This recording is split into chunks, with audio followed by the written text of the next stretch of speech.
Olá, pessoal, tudo bem? Meu nome é Joselane, nós estamos aqui na Clínica Civil, no nosso podcast Papo de Consultório. E hoje o nosso entrevistador é o Dr. Bruno Fantini, nosso dermatologista famoso, hein, gente? E aí, doutor, vamos falar um pouquinho sobre sua trajetória?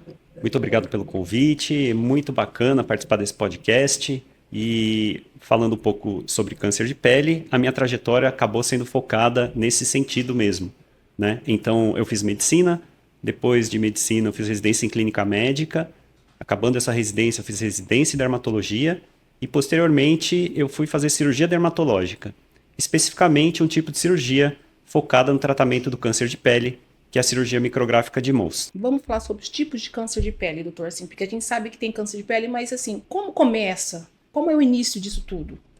Nós estamos falando sobre o maior órgão do corpo, que é a pele, né? Então, o câncer de pele é muito comum, né? Praticamente 1/3 de todos os tumores malignos são de pele. Existem especificamente 3 tipos muito comuns de câncer de pele, e são eles o carcinoma basocelular, que é o mais comum, o carcinoma de células escamosas ou espinocelular, né? Que é o segundo em frequência, e o melanoma, né? Esses são os 3 mais frequentes. E uma vantagem muito grande do câncer de pele é que, como ele acontece na pele, é possível que ele seja observado, né? Então, ele se inicia porque um grupo de células ficou meio maluco e começou a se multiplicar sem controle, né? E essas células vão crescendo, ocupando espaço e elas aparecem, né? Certo. Então, a pessoa vai notar alguma alteração na pele. Qual que é o mais, assim, mais perigoso, que mais todo mundo tem medo? Sei, Desses doutor. 3 mais comuns, o mais perigoso é o melanoma, né? Melanoma. O melanoma é um câncer de pele que ele acontece a partir dos melanócitos, que são as células que produzem cor na pele, né? Então são os tumores que lembram pintas, né? Então nós temos as pintas, né? Elas são muito comuns e eventualmente essa pinta é uma pinta totalmente desorganizada, aquelas células são muito, muito desorganizadas, não tem um crescimento bonitinho como o da pinta, e aí isso pode ser o melanoma, né? Então, Certo. as pessoas têm mais medo e realmente tem motivo, porque o melanoma é um tipo de tumor que pode, além da pele, atingir outros órgãos, né? Então, essas células vão se multiplicando, em geral elas começam na superfície da pele, e com o tempo é possível que essas células se aprofundem, entrem nos vasos linfáticos ou nos vasos sanguíneos e se espalhem pelo corpo, né, dando metástases, né, o que torna o tratamento um pouco mais complicado. Mas com isso a pinta ela vai crescendo ou não? Ela continua do mesmo tamanho e isso vai indo para os outros tecidos, os outros órgãos? As pintas são muito comuns, né? Aham. Eu tenho, você tem, todas as pessoas têm pintas, Certo. né? Em geral, os indivíduos de pele clara têm uma facilidade maior para ter pintas e também para ter câncer de pele. Então, bom, pensando em cor da pele, né? Você pega um indivíduo caucasiano com a pele muito clara, 40% do câncer nesse indivíduo é um câncer de pele, né? Então a chance de ele ter um câncer de pele é É muito muito alta. maior. Entre os indivíduos de pele escura, isso chega a 2%, né? Salva. Eles existem, né? Não é porque que a pessoa tem uma pele escura que ela não vai ter o Que ela câncer não de vai pele, ter mas a chance é muito menor. menor. Então, em geral, esses indivíduos de pele clara, que têm mais facilidade para ter as pintas, né, que são os nevos, Uhum. ele tem muitas pintas. E, em geral, aquelas pintas têm um padrão, né? Então, a pinta normal, né, é uma pinta redondinha, ela é mais ou menos da mesma cor. Quando ele compara as pintas dele, elas são parecidas, né? Tá. Então, essas pintas, em geral, aparecem aí na infância, adolescência, e quando o indivíduo chega lá, perto dos 30 anos, as pintas começam a parar de acontecer, né? A gente não tem pintas novas, elas podem acontecer, mas são mais raras aí a partir dessa idade. E a pinta, então, ela é mais ou menos da mesma cor, simétrica, é pequena. Quando isso começa a mudar, né? A pinta começa a crescer, ter mais de uma cor na mesma Ela pinta, aumenta, então, o tamanho dela. aumenta, porque pensando no câncer de pele, aquelas células estão se multiplicando sem qualquer controle, ele vai se modificar. Então, se você tiver um melanoma, que é um câncer de pele aí dos melanócitos, ele não vai ficar igual, Uhum. né? Vão passar os meses, ele vai mudar. Então, ele vai crescer, ele vai se modificar. Uma dica boa aí para você saber se a sua pinta é uma pinta que tende a ser benigna ou maligna, né? É a regra do ABCDE, né? O A é de assimetria. Então, as pintas, em geral, elas são redondinhas. Se você divide ela em duas metades, essas duas metades são muito parecidas. A pinta que é parecida nas duas metades tem um aspecto bom, né? A pinta que é assimétrica, metade diferente da outra, já deve chamar atenção. O B é de borda, né? É a periferia da pinta. Se essa borda, essa periferia é regular ou irregular. Então, a gente está aqui falando de uma pinta que cresce mais ou menos arredondada. Se uma das laterais dela for totalmente irregular, isso deve chamar atenção também. O C é da coloração, né? Então, a pinta em geral tem uma cor só, né? Então, é um acastanhado, é uma pinta um pouco mais escura. Se aquela pinta tem 2, 3, 4 cores, opa, tem alguma coisa errada. O D é de diâmetro. Por quê? Porque as pintas, em geral, são menores que 6 milímetros, que é uma borrachinha do lápis. Sabe aquela borrachinha que fica atrás do lápis? Né? Passou daquilo lá, já é uma pinta que deve chamar um pouco a atenção.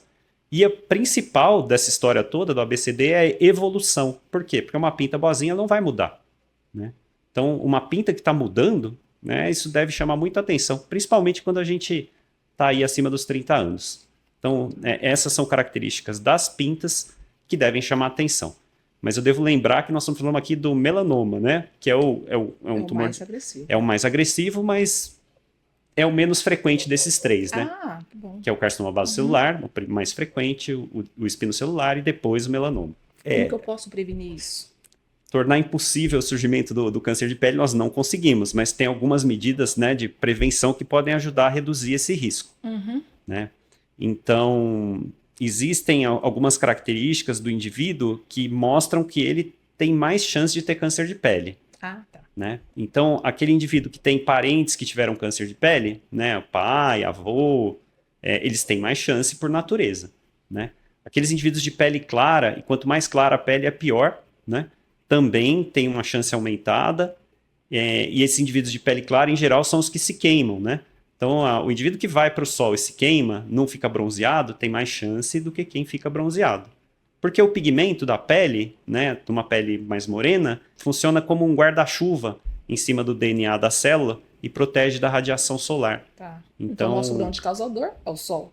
É o fator onde a gente pode mais mexer, né, em relação à prevenção contra o câncer de pele é a queimadura solar, né? Então é se proteger contra os raios do sol. E as principais medidas de proteção são, além de evitar, né, ficar no sol, principalmente deitado, queimando, né, sem necessidade, o uso de roupas. E hoje em dia nós temos roupas com fator de proteção contra a radiação ultravioleta, o que é bem interessante.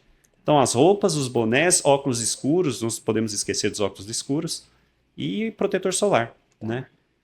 É interessante que uma roupa comum, principalmente roupa clara, né, uma camiseta branca, por exemplo, sem a proteção, o fator de proteção no tecido, protege muito pouco contra a radiação solar, né? Uma calça jeans não, né? Ela é mais grossa, mais escura, até protege melhor. Mas as roupas comuns, que são finas, protegem muito pouco. Tá. Então, o ideal, caso a gente vá optar por roupas, é utilizar roupas com tecido específico para isso. É que aquela moda assim de bronzeamento hoje em dia tá tendo demais, tipo assim, muitas mulheres estão querendo marquinha. Então isso é uma coisa assim que o senhor meio que abomina. Isso, para o câncer de pele isso é o suicídio, né? Porque o que acontece, a incidência de câncer de pele só aumenta, né? A população envelheceu, nós estamos vivendo mais, ainda bem, né? Mas com isso a gente tem algumas consequências. Uma delas é que essa exposição solar ao longo da vida, né, várias queimaduras por muitos anos, acaba danificando as células e aumenta muito a chance de ter câncer de pele, né? Ainda mais que é um produto que passa e é uma coisa muito rápida, né? Não é uma coisa de dias que você vai ter aquela cor diferente, né? Tipo, não é uma coisa de dias que você vai tomando um sol numa praia, numa férias, alguma coisa assim, não. É uma coisa de horas. Então, eu acho que isso aumenta muito mais. Principalmente aí quando a gente estava falando do melanoma, né, que é esse câncer mais temido, ele tem uma associação com queimadura solar aguda, principalmente na infância e adolescência. Né? Então, aquele indivíduo, ele nem toma sol, na verdade, mas ele vai lá no final de semana, vai para o clube, para a praia, tudo, e se queima, né? Fica vermelho, com bolhas, tudo. Isso, quanto maior o número de vezes que isso ocorrer, maior a chance dele ter um câncer de pele no futuro. Temos mitos e verdades relacionados ao câncer de pele? Tem alguma coisa assim? Mitos e verdades. Mitos e verdades. Exposição à radiação do sol dá câncer de pele. Tem algumas situações que aumentam a chance de ter câncer de pele, né? Que alguns medicamentos, tipo imunossupressor, né? Muitas pessoas tratam doenças autoimunes, aí usam remédios para diminuir a imunidade. Quem fez um transplante, né? E esses medicamentos acabam mexendo com o sistema imunológico e, obviamente, aumentam a chance de ter câncer de pele. Uma área submetida à radioterapia, né? Radiação também, assim como a do sol, aumenta a chance de ter câncer de pele. Uma ferida que não cicatriza, né? Tem pessoas que têm uma ferida crônica, né? Uma úlcera na perna, por muitos anos. Aquela ferida crônica, ela está sempre inflamada. Isso pode, eventualmente, levar a alterações nas células e acabar gerando um câncer de pele. Né? Tá. Nós falamos aí do melanoma, mas não falamos dos outros tumores que são os mais frequentes. Que são mais frequentes. Acho muito importante. Né? Então, o câncer mais frequente do mundo é o carcinoma basocelular, que é o tipo mais comum de câncer de pele. Né? O carcinoma basocelular não é uma pinta escura, ele pode até ser escuro, mas em geral ele não é. Né? Ele aparece como uma alteração de relevo na pele, uma bolinha, ou eventualmente como uma mancha vermelha, e que eventualmente sangra. E existem várias apresentações para ele. O carcinoma basocelular ele é muito frequente e ele, felizmente, muito dificilmente leva a metástase, se espalha pelo corpo. A gente não tem esse tipo de preocupação, porque é um evento extremamente raro. O maior problema dele é que ele destrói onde ele está. Né? O lugar mais frequentemente acometido pelo câncer de pele é o rosto, né? A face, a cabeça e pescoço. E, no caso do carcinoma basocelular, o nariz, né? O local mais frequentemente acometido. Né? E qualquer tumor aí nessa localização, obviamente, pode levar a uma desfiguração, né, do indivíduo. Então, ele pode crescer e acabar destruindo o nariz, pegando a pele, posteriormente a cartilagem e daí por diante. A notícia boa é que o carcinoma basocelular, né, a gente tem uma taxa de cura altíssima com a cirurgia. Né? Tá. Se esse tumor é completamente removido, o indivíduo fica curado. Né? E o tratamento com maior chance de cura para o carcinoma basocelular é a cirurgia micrográfica de Mohs, que é o que eu ensino aqui há tantos anos no Hospital das Clínicas. Então, que é um método que permite a remoção completa do tumor, preservando ao máximo a pele sadia.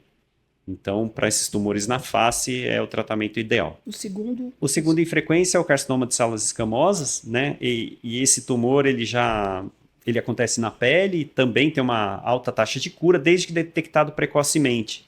Porque no caso do carcinoma de células escamosas, já existe uma chance de metástase, né? Então, esse tumor pode espalhar pelo corpo.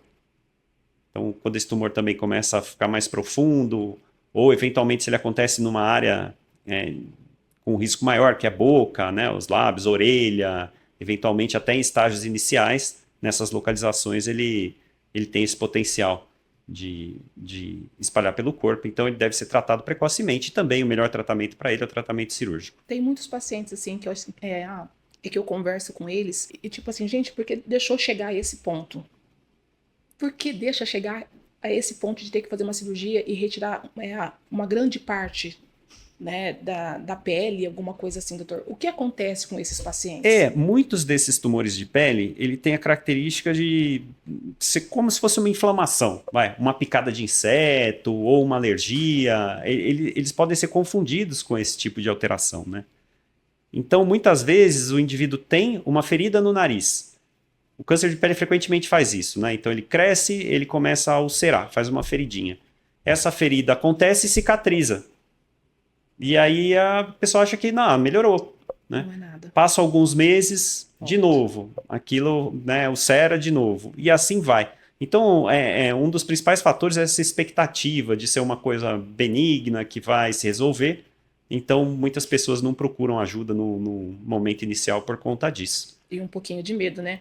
Isso, muita gente tem medo. Outra coisa que eu escuto demais é que se mexer no tumor, ele vai dar problema, né? E na verdade é o contrário, né? Quanto antes a gente mexe, maior a chance de cura. Outra coisa que acontece com frequência são aqueles tumores que acontecem nas costas, né? Os tumores que acontecem nas costas muitas vezes não são visualizados, eles dependem de outra pessoa. Outras pessoas para poder ver. Então, uma dica interessante é que a gente peça ajuda, né? Eventualmente para que alguém examine as nossas costas. Outro local onde frequentemente a gente vê tumores evoluídos, é no couro cabeludo, né? Que também a gente tem uma dificuldade enorme para enxergar o couro cabeludo, né? E aí ajudam muito os cabeleireiros, né? Eventualmente, quando você for cortar o cabelo, né? Peça para o cabeleireiro, ó, Está tudo certo, dê uma né? olhada aí Seu no meu couro. couro cabeludo, veja se tem alguma lesão diferente, né? Então é algo interessante. Eu mesmo não gosto de protetor. Por eu ser negra, eu não tenho necessidade de passar. E o que o senhor me fala sobre isso? Isso é um mito. Tá, a gente estava falando sobre mitos e verdades, né? Que os indivíduos de pele negra não têm câncer de pele, não precisam se proteger. Eles são muito mais raros, mas sim, acontecem. E tem uma outra coisa importante nessa história toda, é que no sol, principalmente, a gente recebe a ultravioleta A e a ultravioleta B, né? Ultravioleta B é aquela mais relacionada ao câncer de pele, porque ela não penetra tanto na pele e acaba levando, né, essas alterações das células que acabam evoluindo para o câncer de pele, mas ultravioleta A também faz isso, né? E ultravioleta A penetra profundamente na pele. E aí nós temos as outras complicações do sol, né? Que é o fotoenvelhecimento. Então, caso a pessoa não se anime aí a usar o protetor solar por conta do câncer de pele, que ela utilize para se prevenir contra o fotoenvelhecimento, que com certeza aí as rugas, né, aquelas manchas da pele, elas virão se a pele não for bem protegida. Fundamental é proteger a pele contra a radiação solar. Nossa, legal isso, hein, gente? Olha aí, uma dica, hein? Olha, ninguém quer ficar com as suas ruguinhas, não. Então vamos lá, vamos proteger. Então, doutor, assim, é que a gente sabe que quase todo mundo, quase toda a população está com deficiência de vitamina D. Temos que tomar no sol. Mas aí, qual que é o melhor horário para tomar esse sol? Então, infelizmente, o melhor horário para produzir vitamina D é o mesmo que é o pior horário para chance de aumentar a incidência de câncer de pele. Então, daquele sol das 10 da manhã às 4 da tarde é o melhor sol para produzir vitamina D e, ao mesmo tempo, é o que a gente não quer que as pessoas tomem, né? Puxa. No Brasil, a incidência de radiação é tão alta que mesmo que você não se exponha ao sol com esse intuito de produzir vitamina D, aquelas pessoas que são competentes para produzir vitamina D vão produzir, assim, é o tempo de sair de casa e ir até o carro, né? E nós não recomendamos que as pessoas tomem sol para produzir vitamina D. O ideal é que elas se protejam e aqueles indivíduos que sejam incompetentes para produzir vitamina D façam uma suplementação. Passar protetor solar também e ir pro sol, tomar esse solzinho, poder pegar a vitamina D, vai ficar como o senhor mesmo falou. Tipo, deixa isso, se proteja e Caso seja necessário, no seu caso, você suplementa. Né? Isso, Então, entendi. é melhor não se expor ao sol para Não se produzir expor vitamina pra poder D. vitamina. Tem uma chance grande de você não conseguir o que você precisa de vitamina D, caso Ainda você... mais porque a absorção é muito pouca, né? E ainda você baixa. aumenta aí tua chance de ter câncer de pele. Tem alguma coisa assim que o senhor gostaria de deixar para nossos ouvintes?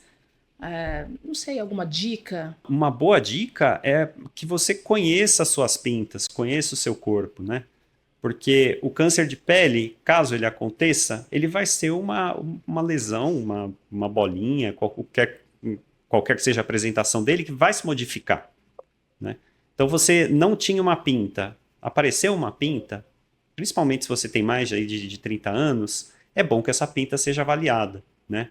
Você tem lá uma bolinha, você acha que é uma verruga, está se modificando, né? Essa lesão tem que ser avaliada. Porque caso seja um câncer de pele, o ideal é que seja tratado precocemente, né? Isso leva a cicatriz menor chance de que se torne um problema sistêmico, né? Então é super importante que as pessoas conheçam a sua pele. Tá, e com isso, procurando um dermatologista, né? Isso. Não ficando só em casa, vamos passar um remedinho, vamos fazer alguma coisinha que isso vai melhorar. Nem sempre isso melhora, né? Vamos procurar um médico, uma pessoa capacitada, que possa estar dando, né? Um parecer nessa pintinha. E ficar muito atento ao A, B, C, D. Isso, gente, vamos ficar atento a isso, tá? Porque isso é muito importante, vamos cuidar de nós. Doutor, muito obrigado pela sua participação, tá bem? Gostei muito de estar que te agradeço. entrevistando, tá bom? Tá? Então, gente, esse foi mais um Papo de Consultório. Muito obrigada. Fiquem atentos aos próximos episódios, tá bem?